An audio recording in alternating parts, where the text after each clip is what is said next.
16-ാമത്തെ വയസ്സിലാണ് ഭരതനാട്യം ഡാൻസറായിരുന്ന അവൾക്കൊരു ആക്സിഡന്റ് സംഭവിക്കുന്നതും കാല് മുറിച്ച് മാറ്റേണ്ടി വരുന്നതും. ഇനിയുള്ള ജീവിതം വെപ്പുകാലിൻ്റെ സഹായത്തോടു കൂടി വേണം. അങ്ങനെ ജയ്പൂരിൽ പോയി ഒരു വെപ്പുകാല് ഘടിപ്പിക്കാൻ നേരത്ത് അവൾ തൻ്റെ ഡോക്ടറോട് ചോദിക്കുകയാണ്, ഡോക്ടറെ, ഇനി എപ്പോഴെങ്കിലും ഒരിക്കലെങ്കിലും എനിക്ക് ഡാൻസ് ചെയ്യാൻ സാധിക്കുമോ?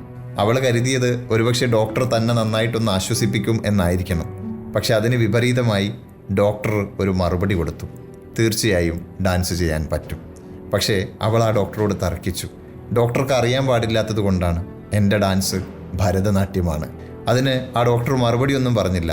പകരം എഴുന്നേറ്റ് നിന്ന് ഭരതനാട്യത്തിൽ ഒരു ചുവട് അവൾക്ക് മുമ്പിൽ പെർഫോം ചെയ്ത് കാണിച്ചു.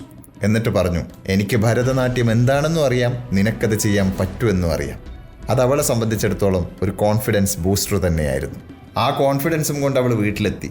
അങ്ങനെ തൻ്റെ വീട്ടിലൊരു അടച്ചിട്ട മുറിയിൽ അമ്മയുടെയും ഡാൻസ് ടീച്ചറുടെയും ഫിസിയോതെറാപ്പിസ്റ്റിൻ്റെയും കൂടെ ഈ വെപ്പുകാലിൻ്റെ ഉപയോഗവും ഡാൻസും പ്രാക്ടീസ് ചെയ്യുകയാണ്. ഒരുപാട് കഷ്ടപ്പാടുകളും പ്രയാസങ്ങളും ഒക്കെ നിറഞ്ഞ പരിശീലന ദിനങ്ങൾ 2 വർഷം.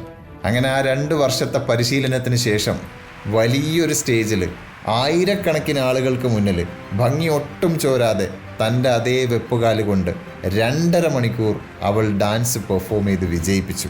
ഡാൻസ് ചെയ്ത് ഇറങ്ങുമ്പോൾ തന്നെ അവളുടെ അച്ഛൻ ഓടിയെത്തുകയാണ് അവളുടെ കാല് തൊട്ട് വന്ദിക്കാൻ. അപ്പോൾ അതിൽ അവളൊരു അസ്വസ്ഥത പ്രകടിപ്പിച്ചു. അപ്പോൾ അച്ഛൻ അവളോട് പറയുകയാണ്, മോളെ, ഒരച്ഛൻ മകളുടെ കാല് പിടിക്കുന്നത് കണ്ട് നീ അസ്വസ്ഥത കാണിക്കണ്ട.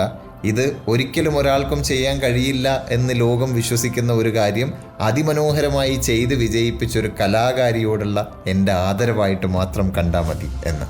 കാലല്ല, ഡാൻസ് ചെയ്യാൻ ആദ്യം വേണ്ടത് അതിന് തയ്യാറായൊരു മനസ്സാണ്.